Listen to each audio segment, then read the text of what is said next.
Hey everybody, welcome to the latest edition of Real Stories of Success. We have got a treat for you. Unfortunately, my co-host, my partner in crime here, Austin, is flying back from out of town, so you're just stuck with me today. But on this show, we are going to absolutely talk to one of real estate's rock stars, somebody that's helped over 4,300 people throughout the home buying process, built a massive coaching business that is helping thousands of people every single year in his business, and somebody that I just absolutely respect how he does his work. So Jay Kinder, welcome, man. Happy to be here. Well, thank you. You got into this business at an incredibly young age, and you just, it seems from the outside looking in that you just went straight to the top. There was nothing holding you back, and you just made some amazing things happen in a very short period of time. Would you mind just kind of sharing with everybody your story and yeah, bring us up to speed, man?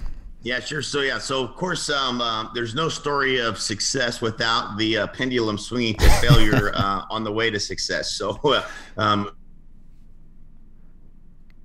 it definitely wasn't. I think it was like most people get into real estate. There's like no manual, and you get your real estate license, and you got to figure it all out no matter what. So yeah, I got into real estate in '97. I was 19 years old. My dad had bought a Coldwell Banker franchise that year, and so I remember I was mowing yards and essentially for him mowing rental properties and going to college, and just went in one day to get a paycheck, and the guy that was there that looked like he pretty much didn't do anything that day got a check for like $5,000. And I got my little $400 check or whatever it was, and I was like, okay, well, Dad, tell me some more about this real estate gig here. Right. I think if that guy could do it, I think I could probably do it.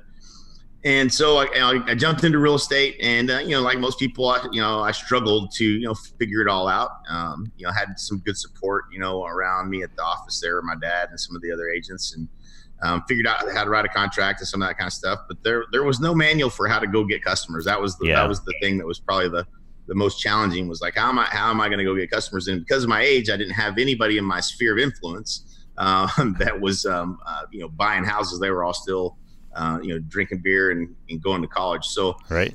Just trying to figure it out. So for me, it was a lot of open houses on Sundays, and ultimately found a little bit of success with for sale by owners, calling expireds, and I just kind of went to everybody that sold anything and any class anybody would put on until I figured it out. And once I started figuring out, it became very clear that there was really kind of no limit to what you could do if you were just willing to put in the work. And from there it just grew to to become quite successful. So over that period of time, I mean, as in quite successful, I'm gonna toot your horn here. I mean, you've helped over 4,300. I mean, you and your team have helped over 4,300 people throughout the home buying experience. Is that right? Right. That's an impressive number, and I don't care if you look at it over a 10-year or 20-year span. That's 10 times more than the average person that gets into the business, and you don't do that without really figuring some things out. And yeah. And by that, obviously there's lessons that come with that, but I would imagine there was some guide, there was somebody that showed you, hey, there's a way to do this, because most agents sell 5 homes a year, and here I mean, those numbers are just insane. I don't care any way you look at it. So kind of take us behind the scenes of that a little bit. Yeah.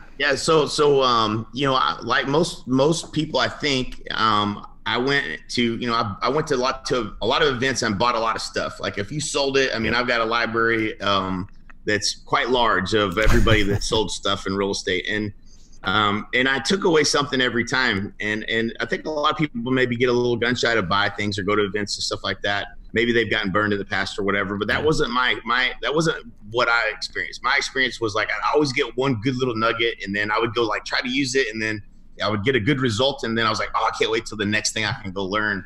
And so I became really hungry about learning from these people that would, that were, essentially the gurus in the industry. And one of the very first ones that I went to that I had, and this was how naive I was. I went to a Roger Butcher seminar, which this guy he's pretty old. That's pretty old school. Like that's, we're talking back in like 99, 2000, time frame. But he had this thing he called a 30-day marketing plan. And this was where I really first experienced having a value proposition, having something of value to offer to a seller in order for them to list their house with you. I think I'd kind of gotten to the point where I was comfortable in front of people and things of that nature. Even being at a young age, I was kind of at a disadvantage. I think I looked like I was probably there to mow the yard, much, not list somebody's house. But he started talking about for sale by owners. And I remember I called my dad from the break, driving around in Norman, Oklahoma, which is like an hour and a half away, which is where this event was. And I was calling for sale by owners. I was like, this is the dumbest thing I've ever seen. People actually put their sign in the yard, because nobody ever told me the concept of a for sale by owner. Like, these people actually want to sell their house. They put a sign in the yard and nobody's calling them. Like, what, are you kidding me? This is give me the easiest thing ever. Of course, it's never that easy, but I got excited about the opportunity of for sale by owners, so much so that I was going to call. I was calling my dad. I was like, "Why? This is amazing! I can't believe that nobody calls these people." And so that I made a lot of that was a big part of my business early on, was going getting face to face with for sale by owners, and soon after that, learning the expired game, which was essentially all you have to do is get past the the point where they're all pissed off, and once you get past that, generally they still have a goal, and if you can help them or show them how you can help them accomplish that goal, then they're pretty much open season. Yeah. And those were two things that just through hustling and really trying to figure out like what's my value proposition, that helped me really kind of start to build a listing inventory. And once I started getting listings, things started really shifting to people starting to recognize me in the marketplace as a reputable kind of agent in the market. Success always brings more and more success. The more signs you put in yards, the more signs you get to put up in yards. I've noticed. That's exactly right. Over my career as well.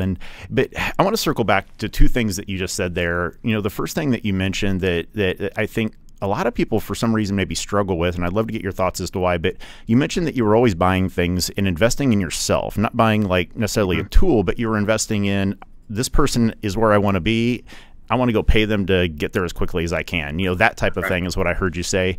And then another thing that I heard you say one time on, I think it was a YouTube video I was watching, that just changed it was that paradigm shift for me, or that, that perspective shift, was everything changed when I, just said, how can I provide value in everything that I do? Yes. Can you kind of walk us through those two things right there? Yeah. So the value thing was a big deal for me. So, I'd always tried to add value and do the best job I could as an agent, but I had a mentor, one of the mentors that was outside of the real estate industry, which most of the mentors early on were, within the real estate industry, but the outside the real estate industry was Jay Abraham.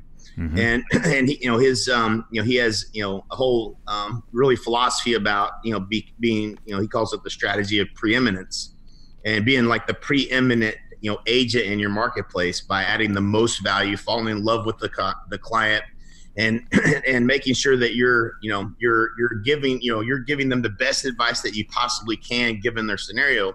And so early on, I kind of adopted a mindset of no matter what the advice was that they needed to hear, I wasn't going to tell them what they wanted to hear just to get a listing or just to get them to do business with me. I would only tell them what they needed to hear in order to accomplish their goal. And I think being in a military market where I'm from, that was important, because they needed the right advice, because they, if their house didn't sell, it became a rental property and a lot of times a financial burden for them in the future.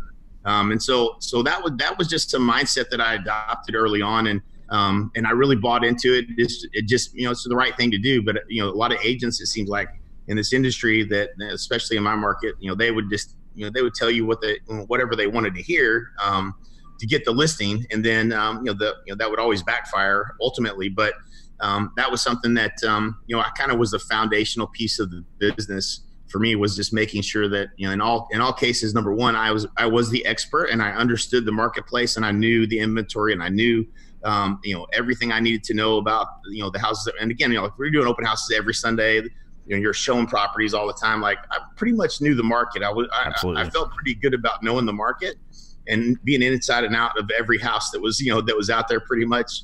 I got comfortable knowing that I was giving really good advice when I was talking to a client, and it makes you feel good when you're doing that, and I think that's ultimately what breeds the lifetime value of your business, when you're getting referrals from people and they know that you gave them the right advice, even if it means saying no to taking the listing. Those same people would ultimately end up sending you a referral down the road.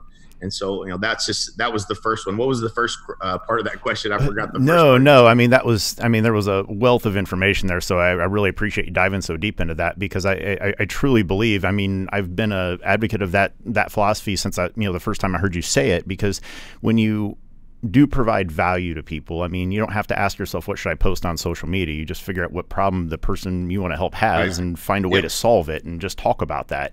And it's such a paradox shift. But the first thing was about, people don't invest in themselves. They, maybe we'll read a book, but I don't want to pay this guy $1,000 to go learn what he's doing. I can figure that out on my own.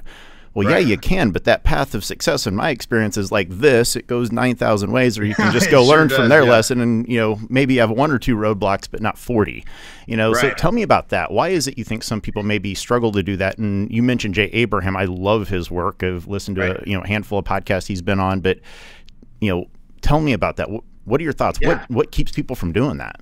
I don't know what keeps them from doing it necessarily, other than fear, or maybe they've been burned in the past or whatever the case may be. But we actually had a guy that we actually helped him out with his business. It wasn't in real estate; it was another business. And me and Michael Reese, my business partner, helped him out with some marketing and stuff that he was trying to do. And what he did was he helped people find their voice in terms of speaking, like people that have a story they want to tell.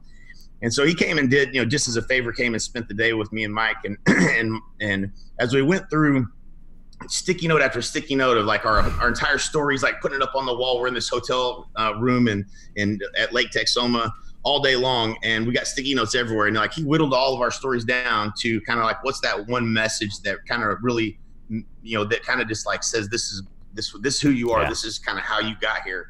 And it was funny because Mike's was invest in yourself, and mine was seek the best to be the best.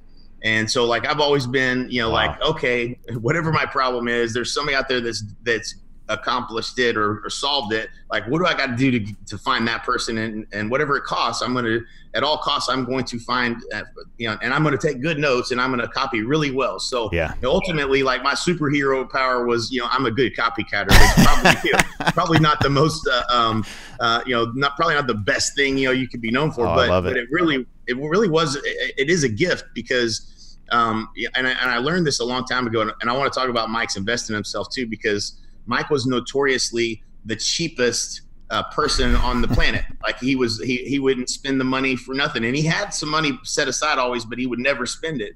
And ultimately, I would drag him along with me to events, and I would pay his way if I had to. I'm like, dude, come on, we're going, let's go. and that was his biggest, the biggest turning point for him was kind of getting away from that, hanging on to every dollar, and really investing in himself. And so between the two of us, that they were both related, to investing in yourself and you're finding the people that can solve your problem. And I'll never forget, I thought I was probably a pretty good copycatter. and I had a coach that had me record my calls, and I thought I was doing everything that the script said. I thought I followed the script exactly. I sent him the calls. He said, record them and send them to me. So I sent them to him. And he actually played it in front of me. Like I was listening on the call. He played it and I was listening, and I'm looking at the script and I'm like, I followed the script. And he's like, no, you didn't. And I said, yes, I did. And so we played it again. And he pointed out how I had changed up, some of the context of what was in the script. And I was taking it and making it my own, but I wasn't getting the result. And then, trying to be a good student, I obviously felt pretty stupid at that point. So I started using the script exactly, and I started getting the results. And I was like, interesting, right? Are you kidding me? Such a small little tweak was changing the result. And I think a lot of people end up, they may not even recognize that they really didn't listen, or they really didn't follow the process exactly, and they didn't get the same result. And they say, oh, that doesn't work, right? And I think something that was so powerful about what you said right there, that is it, and it's the most humbling experience, right or wrong, when you have to sit down and listen to your own damn phone call, especially with somebody else there. There's nothing more humbling than that, in my opinion. In my opinion. So, but when you're willing to subject yourself to doing that, especially with somebody that knows it in and out like that, I mean, you just said it. The path to success. I mean, you skip three more problems that you would have encountered for 5 more weeks, because you just you found the problem and you fixed it right away, dude. I just love that story. Yeah, that's having a coach, and that's probably, I've always had a coach or a mentor in my life that's kind of helped me through whatever season that I was going through. But I think the reason that I didn't have a lot of setbacks. Now I had a lot of things that, challenges that I faced along the way, but like I grew like consistently, like double. And, that brings its own problems in growing that fast. Sure. But, all the way to, basically, I think I went from like 100 deals to 200 to 367 or something like that. And that's when I ran into the biggest problem, like systems and processes and people wise. Right. And then, then on all the way up to 531, my best year. But, I really went for like almost 8 years without having a setback. Like I didn't never do less until the year that I did about this exact same, about 300. And then it went on, kept going from there. Now then 2007 to 2008 happened. Yeah. And that was like the most challenging time, because I'd never had a year that I didn't really continue to do better than I had the year before. That was a real challenge. Going through a downturn in the marketplace, I learned a lot of things that I'd never seen happen before, and learned about short sales and REO and everything else. But yeah, those I think the growth was because I had a coach, and I always had somebody that was pouring into me the things that I needed to hear at the time, and I was able to copy really well what they were teaching, and that was what allowed me to continue to grow without having a lot of the setbacks. I love that. And I wanted to dive into something else. You mentioned your business partner, Michael Reese, and right. You guys are such a dynamic team working together. And, tell me about that relationship, that dynamic. I mean, how did that come about? And, you've already given one example of how you guys really work together and complement one another, where he helps you and vice versa. Tell me about that, and how important has that been throughout your growth? And what's that story? Yeah, I've been fortunate, and this is another one of those truisms and principles I think in life we know that we sometimes don't really live out fully, is surrounding yourself with people that help you raise your own standards by having huge. Higher standards themselves. And so I've always had John Kitchens, who's my right hand man, from the brokerage to the coaching company, all in all phases of the game. The guy's just, he's just an incredible human being. And so we were always, learning, studying. New book that, hey, got a new book, you got to check this one out.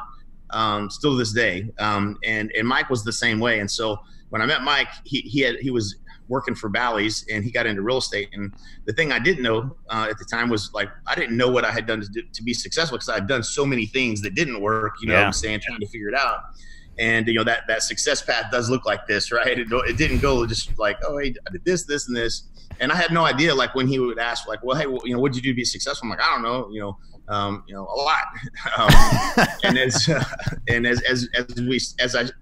He quit his job at Bally's and gets right into real estate. This is after we ran into each other at Lake Texoma. And he basically, like, called me every day. So, like, I had to help him at every stage and every step of the way. And so, like, I was like, no, don't do this, don't do that, don't do that, do this, buy that, need this. And so he grew his business to like $1 million in GCI in 3 years. And so, wow. Number one, he was really fun to work with, because he just go do it, right? Like he would just go take action, massive action, and he would get big results. I'm like, this is amazing. Like, he's growing his business, to $1 million faster than it took, in half the time it took me to do it. And so there was a path there that we kind of uncovered together that worked, and we were both kind of blown away by that. I think that, hey, if both these two knuckleheads can do it, then probably anybody could. And that's kind of how the relationship formed. But I think as we continue to grow together, the reason that relationship has been such a healthy relationship, business partnership, is because we both understand that we have the same goal, and sometimes we may think there's multiple, we may have different opinions on how we get to the goal. But when you're just genuinely understand the other person has the same goal, and you don't understand where they're coming from, he's real good at this, and I get better at it as he does too, is understanding, hey, we both have the same goal. What am I missing? Where am I wrong? Am I thinking? And when you have that kind of relationship and respect for each other, you can accomplish a lot together. Well, tell me about that, because I really think that, and you alluded to this as well, the problems you have selling 100 homes a year are not the same problems you have as when you're selling 500, right? Right. Well, right. And you've got to always be, recruiting good people to be with you. And so how important is that? And I think I know the answer to this, but how important is it to find those right people, and when do you kind of need to do that in your business? Right. Is it, not necessarily just specifically in real estate, but I think in business across all platforms, you have to have a team of people. Tell me about that. What do you look for when you're, putting that team of people together? Because it sounds like Mike does so many things that maybe operations wise helps you understand, wow, how's all this work? Is that fair? Right. Oh man, there's no question. So like, I did things, Mike did one thing differently than I did is he started his team, I think his second year. Wow. So the right people around you is everything. If one key hire in real estate can be the difference maker for your career. And this is really where I think a lot of people get hung up is they're afraid to make that investment in a person.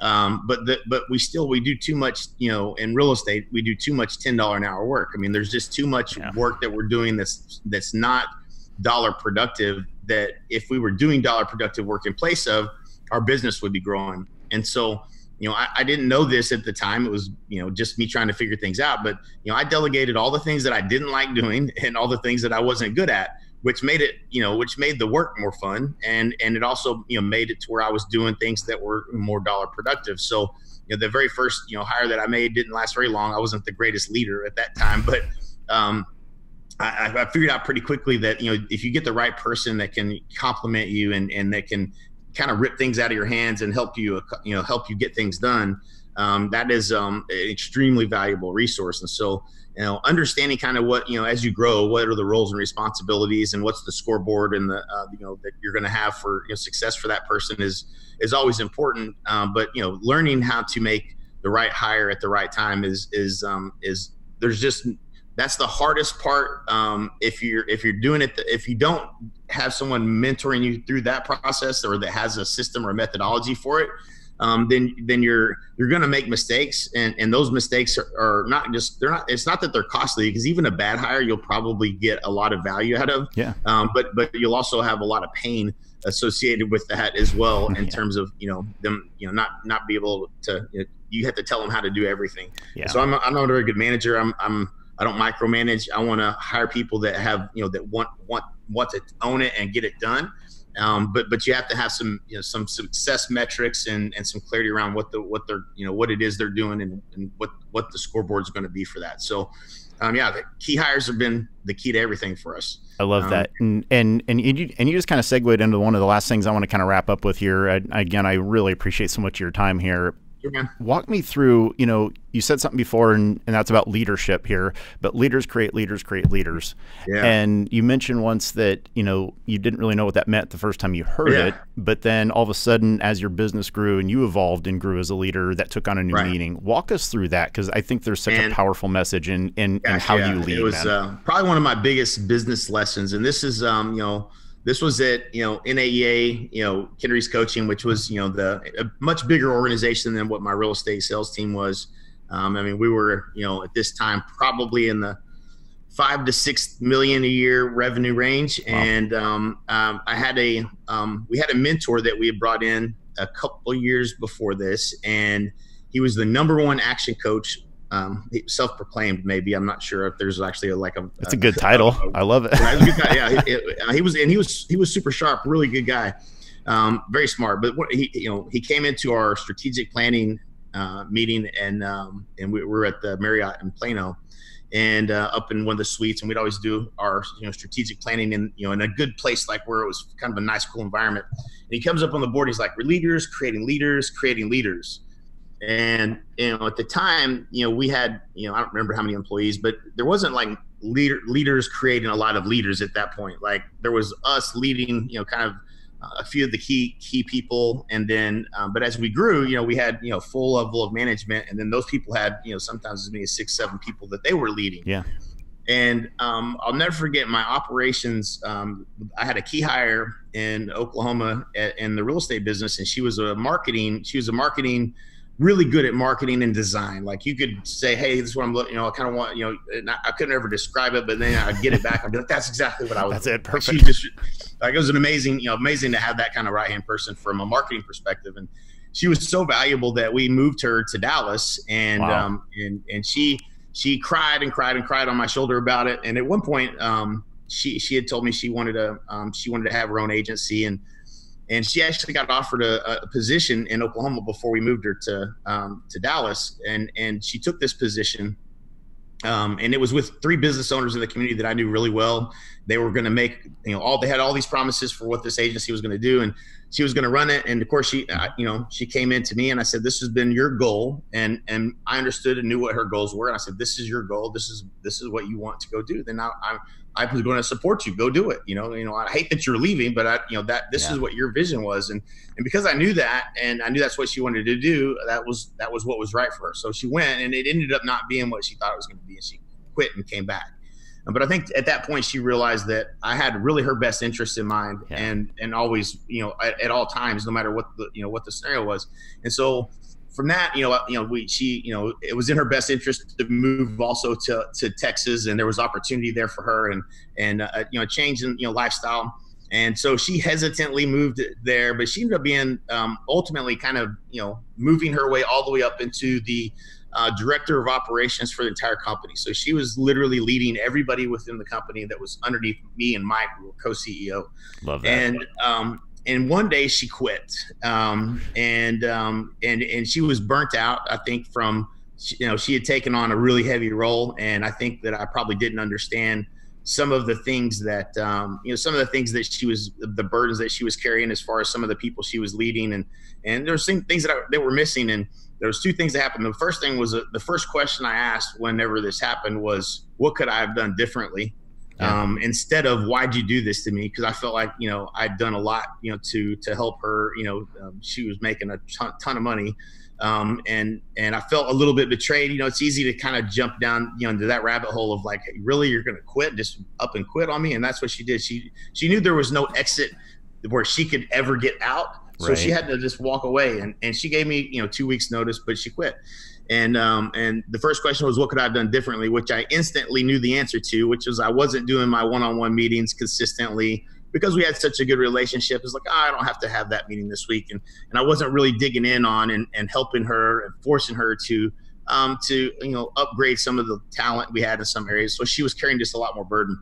And but after that, what I didn't realize was going to happen was with every person, we called our mentor at the time. We're like, what do we do? Our number 1 person in operations just left, and me and Mike were not in the office every day. We were flying around the country doing things, growing the company. And it was interesting. We talked to Clayton Mask, who was the CEO of Infusionsoft, or is the CEO and co-founder of now Keep. But he said, you got to talk to every single employee one at a time. You got to go meet with each one of them. And we're like, oh man, because some of these people, like, we didn't even really know their names. Like we were, and that's a big company. Yeah, it was scary. It was scary because we didn't know what they were thinking, and they obviously didn't have a lot of interactions with us. And so as we started interviewing all these people one by one, and we both did it individually, I started hearing like everything I've ever said, the core values, the things that we said all the time they were ingrained in every employee in the company. And it was like listening to myself. Like I was like, this is unbelievable. And it was like, listen, what I realized was that Megan was such a great leader that she was cascading down everything that we were teaching, saying to every single employee in the company. And that's when I understood leaders creating leaders. That's for the very first time. Wow. And it was a testament to her leadership is what it was. And that was so powerful that, we were able to, to maintain and get the right people in the right places, but we already had the right buy-in. They were already the right people. They were already the same core value fit. And so like, that's what made us, I think, a great company, was the fact that we were all on the same page, and we all were understood that we were teaching people the principles about how we do business and cascading that down to every human in the organization. And that's important if you want to, you can't have, one bad seed can mess up everything. Yeah. And we experienced that a couple different times. But that was my big lesson on leadership and understanding, the power of, leading people and really caring about people and putting their interests first, because you get someone to buy into your vision unless you can help them reach their vision. And that's kind of just one of the principles that we learned as we grew the company. One team, one dream. I stole that from you last week when we talked, man. That's one of my favorite sayings. I love that. Right. So, yeah, that's Jay, I'm going to let you scoot. I know you've got a jam-packed day, but I cannot tell you how much I really appreciate a few minutes of your time here. There's just a wealth of knowledge in what you've just kind of laid out here, and we just kind of skimmed the surface of a lot of things I'd love to dive deeper on with you sometime if you're interested. Yeah, man. Anytime, Ryan. It's always a pleasure talking to you, and I appreciate you having me on. Likewise, man. Thanks so much. Hope you have a fantastic day, Jay. All right, buddy. You Talk too. soon. See you. All right, so that wraps up Sitting Down with Jay Kinder. You are going to want to subscribe, rate, and review on this one. Jay just absolutely unboxed how did he grow his business, what were some of the challenges that he overcame, and who are the people that help him overcame those challenges to go from brand new in the business at 19 to helping over 4,300 people throughout that process and building a coaching business that is helping thousands of people every single year. You're going to want to tune in. Again, subscribe, rate, and review on all of your favorite podcast platforms. And thanks so much for tuning in.